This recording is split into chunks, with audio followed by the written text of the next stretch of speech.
Halo updaters, kali ini saya akan membahas 5 berita terpopuler pekan ini. Apa saja? Sebelum itu jangan lupa follow dan subscribe akun official kita. Saya Reti Fauzia, inilah 5 berita terpopuler pekan ini. Berita pertama, tak mempan dibacok, warga Sukaraja, Sukabumi ini lolos dari aksi pembegalan. ES, 28 tahun, warga asal Kecamatan Sukaraja lolos dari aksi pembegalan setelah golok yang dilayangkan pelaku ke arah tubuhnya tak mempan. Kejadian ini terjadi di Kampung Rampogan, Desa Selawangi, Kecamatan Sukaraja, Kabupaten Sukabumi pada Selasa, 25 Januari 2022 sekitar pukul 21 waktu Indonesia Barat. ES yang hendak pulang ke rumah saat itu melintas di tempat yang gelap dan sepi, tiba-tiba dipepet oleh 2 orang tak dikenal dengan mengendarai motor. Seketika itu dirinya kemudian disabet senjata tajam jenis golok ke arah tangan oleh salah satu pelaku sebanyak 2 kali. Setelah terkena sabetan senjata tajam, ES yang saat itu masih melaju kemudian berhenti dan memarkirkan motor metiknya dengan kondisi masih menyala. ES dengan gagah berani kemudian menantang duel mereka. Tertantang dengan ajakan ES, salah satu pelaku yang memegang golok kemudian turun dari motornya. Tak ada basa-basi, pelaku dengan beringas kemudian mengarahkan goloknya ke arah kepala ES. Karena gagal merobohkan korbannya, para pelaku kemudian memilih untuk melarikan diri. Akibat kejadian ini, ES mengaku hanya mengalami luka goreng. Berita kedua, temui Jokowi, petani penggarap ex-HGU di Sukabumi jalan kaki ke istana. Sebanyak 23 petani penggarap ex-hak guna usaha atau HGU PT Tibar di Desa Gunung Karamat, Kecamatan Cisolok, Kabupaten Sukabumi, berjalan kaki menuju Istana Merdeka Jakarta. Mereka bermaksud menemui Presiden Joko Widodo atau Jokowi untuk mengadukan masalah klaim lahan. Berdasarkan informasi yang dihimpun, para petani berangkat dari Desa Gunung Karamat pada Rabu, 26 Januari 2022 sekira pukul 10 waktu Indonesia Barat.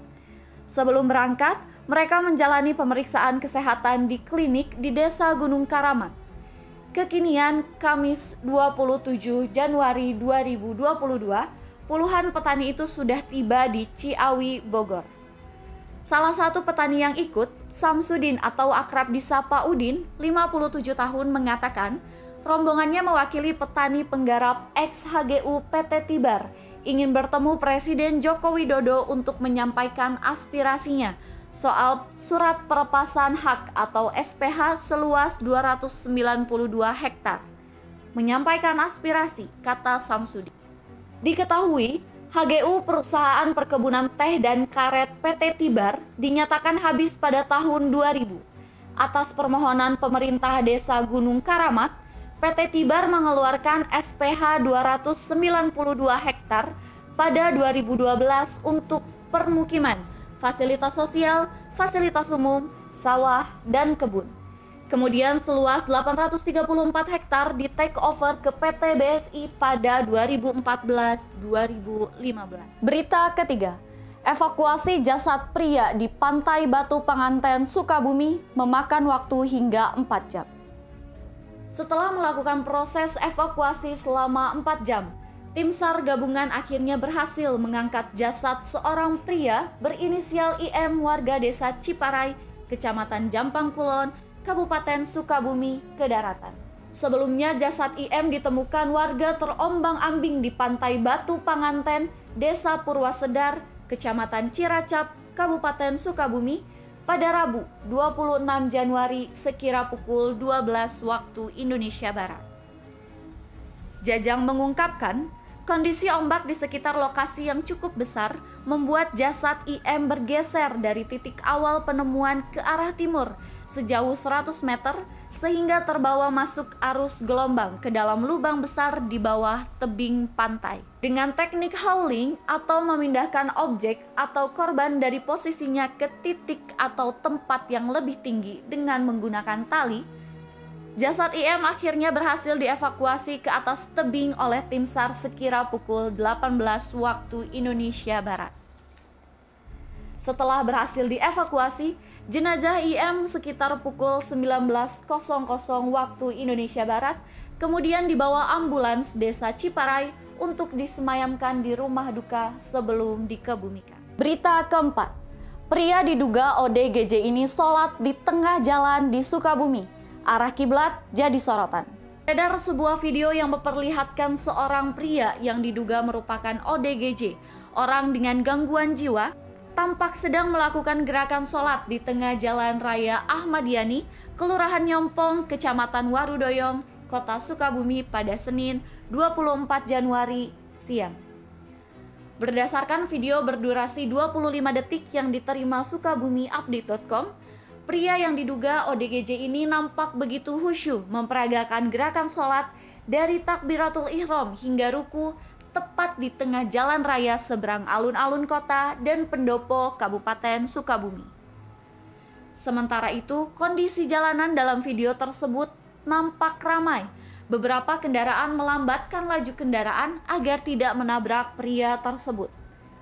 Salah satu satpam pendopo Kabupaten Sukabumi, Wahyudin, mengatakan peristiwa tersebut terjadi sekitar pukul 12.59 waktu Indonesia Barat. Wahyudin sendiri yang merekam langsung momen pria yang diduga ODGJ tersebut melaksanakan sholat sebanyak 2 rakaat di tengah jalan raya. Menariknya, kata Wahyudin, pria diduga ODGJ ini melakukan gerakan sholat tahap demi tahap dengan benar. Tak hanya gerakan, ia juga menghadap ke arah kiblat dengan benar. Berita kelima, perkosa korban, 3 pencuri HP di Gunung Guru, Sukabumi diringkus. 3 pria diringkus Satuan Reserse Kriminal Kepolisian Resor Sukabumi Kota lantaran diduga melakukan tindak pencurian dengan kekerasan disertai pemerkosaan. Mereka melakukan aksinya di wilayah Desa Cibolang, Kecamatan Gunung Guru, Kabupaten Sukabumi, Sabtu dini hari 4 Desember 2021. Ketiga pelaku yang ditangkap di Kampung Cilencang, Kabupaten Cianjur pada 23 Januari 2022 adalah T, 50 tahun, HU, 21 tahun, dan RA, 34 tahun. Ketiganya pun dihadirkan saat konferensi pers di Markas Kepolisian Resor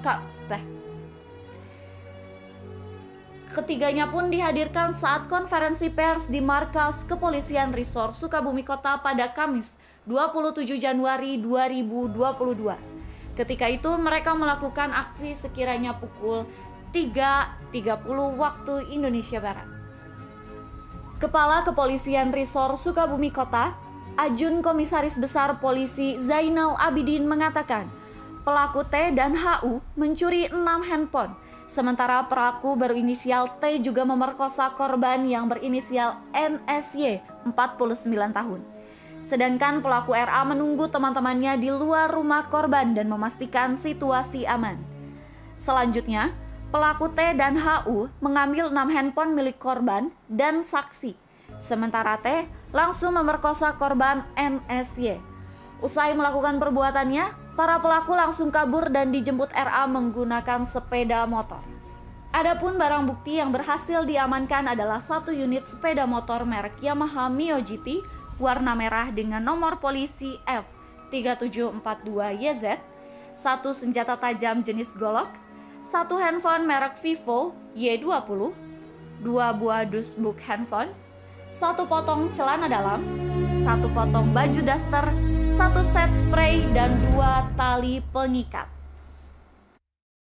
Demikian 5 berita terpopuler yang telah dirangkum oleh tim redaksi SukabumiUpdate.com. Terus ikuti SukabumiUpdate.com dan dapatkan berita terbaru dari kami. Jangan lupa follow dan subscribe akun sosial media kita di Instagram, TikTok, YouTube, Facebook, Snack Video, dan Dailymotion. Saya Reti Fauzia, sampai jumpa di 5 berita terpopuler berikutnya.